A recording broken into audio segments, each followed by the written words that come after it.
I took a moment and I wrote this for all of you guys out there.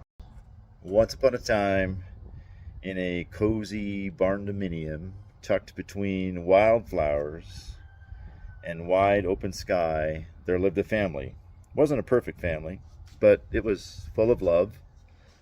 Some parents wore boots, some wore aprons, some wore gloves, some wore both, or all three, or all four.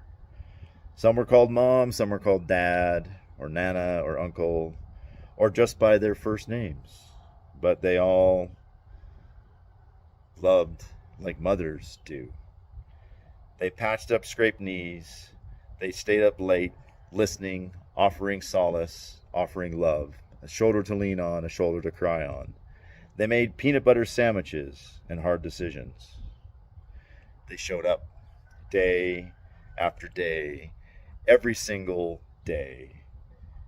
And in that simple, powerful way, they built a world where love could grow. So today, to all of the fiercest, tender, chosen, and unexpected child caretakers, I want to wish you a happy Mother's Day. You guys make kids' lives a fairy tale because you're there. My son comes from unconventional ways, being a gay man.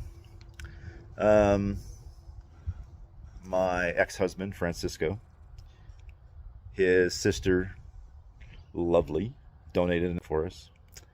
And then we hired a surrogate out of Sacramento, call her Mama Stork. So my son is, I guess you can call him a test tube baby. I don't know. That's what we used to call him back in the day. But yeah, he came from a gestational surrogacy. Cost me about $80,000, but can't beat it. And so he's got two dads. And I always told Jacob that no matter what, I'd always be his mom too.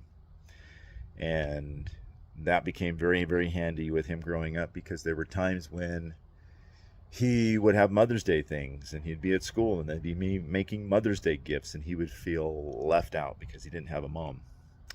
Matter of fact, one time at school, he got so upset, the teacher noticed it. So the teacher asked him and asked the students, what can we do to include Jacob on Mother's Day?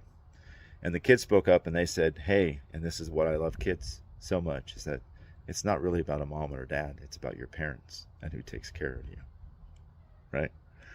And so they decided that Jacob could not make a Mother's Day bonnet, but he could make a Father's Day, or like his dad, a fishing hat, and still have his dad included in Mother's Day. And so he did that. He made the same kind of bonnet, but it had little styrofoam fish all over it.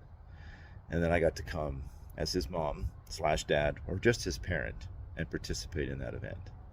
And that was huge for him and for me.